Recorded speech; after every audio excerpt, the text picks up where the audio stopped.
Get back to our group chat. I think you know what I was trying to say there. David, the White House and Tehran seem to have entered this game of chicken. Yes. The threat of economic pressure on Iran, does it resonate at this point? There are some experts I'm talking to this morning who are saying that there is a split among some of the civilian leadership is saying we should try to settle this war in Iran. But here's the problem with the economic pressure.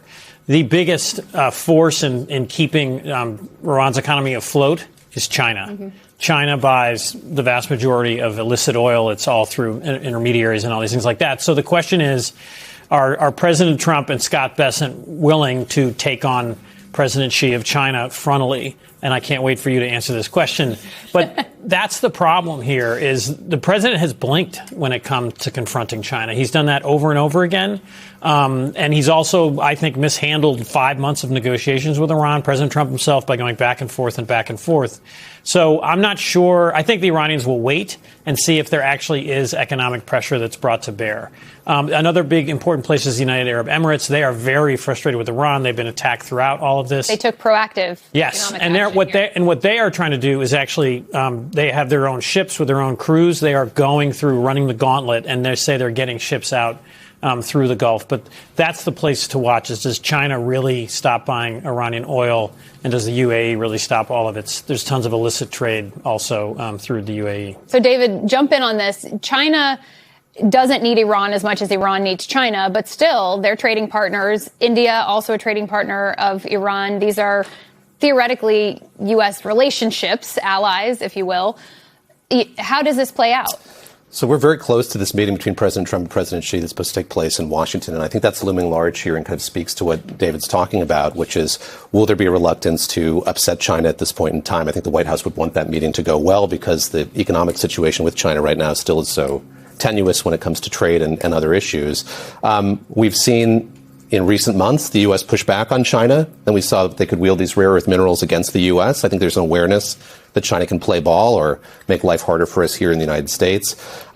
Look, Treasury Secretary Scott Bessent was on CNBC yesterday. He talked about having this toolkit that he's going to reveal on Monday. We'll see what's in it. But picking up on what David was saying a moment ago, Iran is not a country that hasn't been subject to sanctions for a very long time, thousands of sanctions over many, many years. And so the question is, what else in that toolkit can be put to use? Yes, the China question is an interesting one. Turkey, India, all these countries could suffer as a result of placing more sanctions on Iran. But we really have used those weapons over and over again. It's as if you teed this up perfectly. Let's actually listen to Scott Bessent, and we'll get your reactions. You mentioned the president last night said that there's more economic pressure coming on Iran. I know you're heavily involved in this and executing this. What can we expect here? Yeah, you're going to expect I'll be holding a press conference on Monday to talk about exactly what we're going to do. And again, we have asymmetric information, and I'm not sure why oil has popped up on this, because this, for now, and it is at the president's discretion. If we are doing the maximum economic pressure, then that means that likely there will not be a large-scale kinetic restart. But I would emphasize that is for now. Huh? I was trying to take that in. What is asymmetric information? I don't understand. You and I share a national security background. Yes, I don't know what that means. I don't understand what asymmetric information means. The president, to his credit, look, this administration, Donald Trump, is a messaging savant, love him or hate him. And so he talked about an economic D-Day. And he also talked about Liberation Day and the magic of tariffs. So my point on both things is that, great, these are great slogans. These policies, particularly in Trump's second term, have not worked. We've had all these sanctions on Iran. It's not going to just, they're not going to just give up. And then tariffs have not worked. China made the U.S. blink on tariffs. Tariffs have not created tons of factory jobs in the U.S. at all. And you can just look at all these different policy fronts where there's great slogans, but the president's promises have not come true. So to that end, Nikki, we find ourselves with $4 a gallon gas in a lot of places. Some places it's even higher. How does that factor in when voters go to the polls, which inevitably the gas prices are not going to come down by then? Oh, obviously. I think it was established very early on in the war that the long tail of this will extend months, if not years, beyond whenever they reach an end. And affordability, prices remain the number one issue for voters in virtually every poll we see. To me, this reads like they want to look like they're doing something. The war has stagnated. No progress has been made. The negotiations are kind of in the toilet.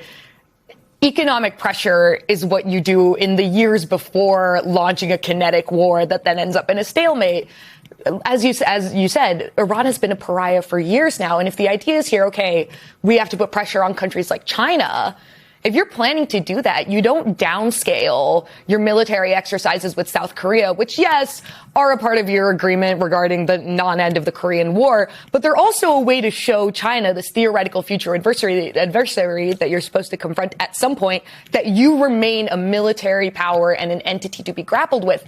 And everything this administration has been broadcasting right now goes against that. So in dovetailing off of that, you mentioned how we're dealing with our allies. What does it telegraph when Trump is threatening Oman, if it doesn't cooperate or somehow stands in the way of his policies, to bomb it?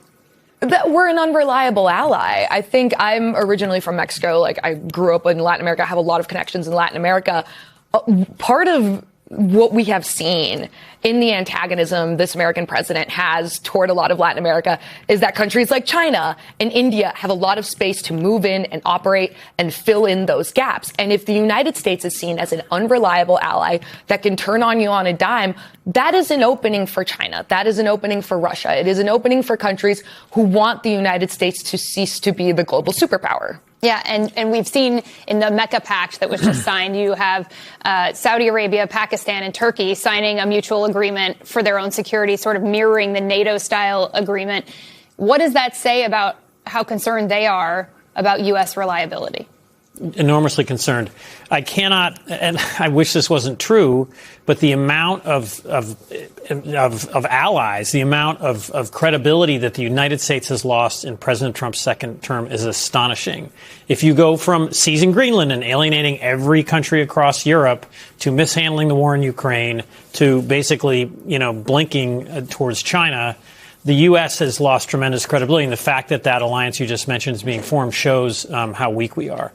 And and then I think Israel feels, there was great coverage in the Israeli press about this, something I was looking at last night.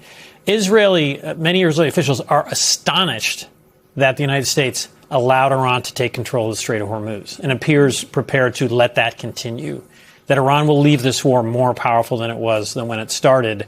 So I think around the world, the erratic behavior of the president, and again, his policies are just wrong. They're not producing what he wants. It's really hurting the United States. It is concerning when the U.S. ally that went to war alongside the U.S. Here is astonished by what's playing out. No one here is going anywhere. Thank you so much.